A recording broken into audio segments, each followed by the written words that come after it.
নমস্কার বন্ধুরা, ক্যানভাবি চ্যানেলে আজকে আমি আপনাদের কাছে নিয়ে এসেছি মেঘনাদ সাহার জীবনী। সাবস্ক্রাইব করুন ক্যানভাবি চ্যানেলটিকে আর বেল আইকনে ক্লিক করুন নতুন নতুন ভিডিওর আপডেট পেতে। ওড়াতলি নামে এক অজ গ্রাম, সেই গ্রামে ছেলেটির জন্ম। গ্রামের বাজারে ছিল ছেলেটির বাবার একটি মুদির দোকান। সেই দোকানে সামান্য আয় কোনো রকমে তাদের দিন চলত। বাড়িতে অক্ষর পরিচয় শেষ হলে ছেলেটিকে ভর্তি করে দেওয়া হলো গ্রামের প্রাথমিক বিদ্যালয়। বাবার সঙ্গে মুদির দোকানে তাকে কাজ করতে হতো, আর কাজের ফাঁকে তাকে বিদ্যালয়ে যাওয়ার সুযোগ করে নিতে হতো।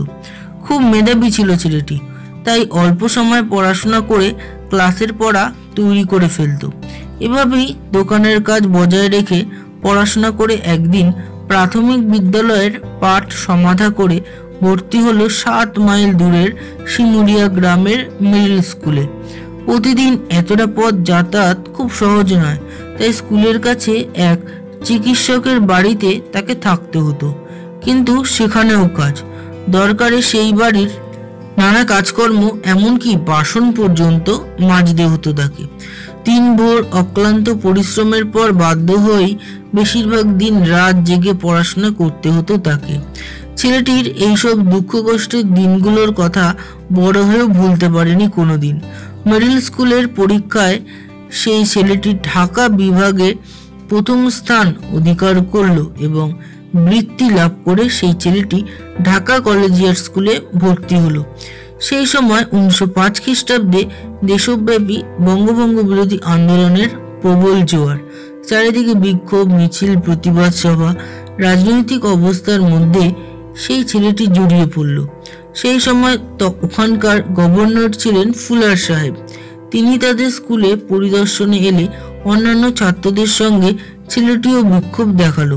ফলে স্কুল থেকে বিতাড়িত হলো ছেলেটি এবং স্কলারশিপও বন্ধ হলো। এরপর সেই ছেলেটি কিশোরীলাল জুবিলি স্কুল নামে এক বেসরকারি স্কুলে ভর্তি হতে বাধ্য হলো। এত অসুবিধার ভেতরেও তবু সেই ছেলেটি এন্ট্রান্স পরীক্ষায় অঙ্ক, ইংরাজি, সংস্কৃত ও বাংলা ভাষায় সবচেয়ে বেশি নম্বর পেয়ে প্রথম স্থান অধিকার করল। কে সেই ছেলেটি? একদিকে যে মেধাবী, অন্যদিকে রাজনীতিতে জড়িয়ে দেশের জন্য দায়বদ্ধ।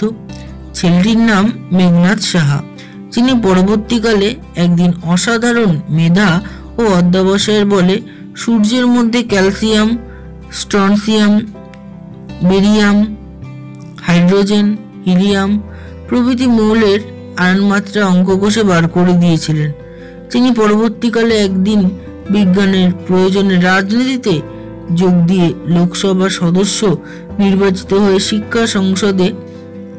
সংসদে শিক্ষা যোজনা, পরমাণু শক্তি প্রভৃতি সম্পর্কে তার দৃষ্টিভঙ্গির কথা তুলে ধরেছিলেন। মেঘনাদ সাহার জন্ম 1893 খ্রিস্টাব্দে 6 অক্টোবর বর্তমান বাংলাদেশের ঢাকার সন্নিকটে শেওড়াতলি গ্রামে। পিতার নাম জগন্নাথ সাহা ও মাতার নাম ভুবনেশ্বরী দেবী। তিনি পিতামাতার পঞ্চম সন্তান। মেঘনাদ সাহা এন্ট্রান্সে প্রথম হয়ে উত্তীর্ণ হওয়ার পর 1909 খ্রিস্টাব্দে ভর্তি হলেন ঢাকা কলেজে। 1911 খ্রিস্টাব্দে তিনি তৃতীয় স্থান অধিকার করলেন আইএসসি পরীক্ষায়। সেই বছরই আইএসসি পরীক্ষায় প্রথম হয়েছিলেন সত্যেন্দ্রনাথ বসু। মেঘনাদ সাহা অঙ্কে অনার্স নিয়ে 1913 খ্রিস্টাব্দে বিএসসি উত্তীর্ণ হলেন। সত্যেন্দ্রনাথ বসু প্রথম এবং মেঘনাদ সাহা অধিকার করলেন দ্বিতীয় স্থান। এরপর ভর্তি হলেন প্রেসিডেন্সি কলেজে এমএসসিতে। 1915 খ্রিস্টাব্দে এমএসসি পরীক্ষায় ফলিত গণিতে মেঘনাদ হলেন প্রথম এবং মিশ্র গণিতে সত্যেন্দ্রনাথ হলেন প্রথম। স্বাধীনতা আন্দোলনের সেই উত্তাল যুগে মেঘনাদ সাহা প্রেসিডেন্সি কলেজে পড়ার সময় অনুশীলন সমিতির কাজকর্মে জড়িয়ে পড়েছিলেন। তিনি যে মেসে থাকতেন সেই মেসে বাঘাযতীন প্রায় যাতায়াত করতেন। একদিকে ইংরেজদের দমন পীড়নের বিরুদ্ধে সংগঠন ও সংগ্রাম, আর অপরদিকে এমএসসি পাশ করার পর ফলিত গণিত ও পদার্থবিদ্যার গবেষণায় আত্মনিয়োগ করার প্রবল ইচ্ছা তাকে পেয়ে বসল। তখন বিজ্ঞান কলেজের কাজ শুরু হয়েছে। স্যার আশুতোষ মুখোপাধ্যায় মেঘনাদ ও সত্যেন্দ্রনাথকে ডেকে বিজ্ঞান কলেজে অধ্যাপনার দায়িত্ব দিলেন। মেঘনাদ সাহার ওপর পড়ল কোয়ান্টামবাদ নিয়ে পড়ানোর দায়িত্ব। মেঘনাদ সাহা ছিলেন জ্যোতির্বিদ্যার পাণ্ডিত্য, নক্ষত্রদের উজ্জ্বল ও সেই সম্পর্কে তাপের তারতম্য নিয়ে প্রবন্ধ লিখে পেলেন উচ্চ প্রশংসা। কলকাতা বিশ্ববিদ্যালয় থেকে তিনি ডক্টরেট পেলেন।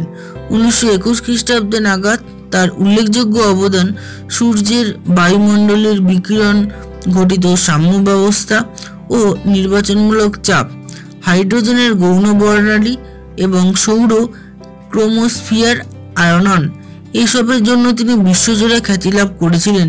তিনি হয়েছিলেন কলকাতা বিশ্ববিদ্যালয় পদার্থবিদ্যার খয়রা অধ্যাপক, হয়েছিলেন বিজ্ঞান কলেজে পদার্থবিদ্যা বিভাগের পালিত অধ্যাপক। মেঘনাদ সাহা লিখেছিলেন অজস্র বৈজ্ঞানিক প্রবন্ধ। তার রচিত গ্রন্থ the principle of relativity, treatise on heat, treatise on modern physics প্রভৃতি অমূল্য গ্রন্থ। রাষ্ট্রপতি ভবনে পরিকল্পনা কমিশনের সভায় যোগদান করতে যাওয়ার পথে 1956 সালের 16 ফেব্রুয়ারি এই মহান বিজ্ঞানীর আকস্মিক তিরোধান ঘটে। সাবস্ক্রাইব করুন জ্ঞানপাপী চ্যানেলটি আর লাইক, কমেন্ট ও শেয়ার করতে ভুলবেন না যেন।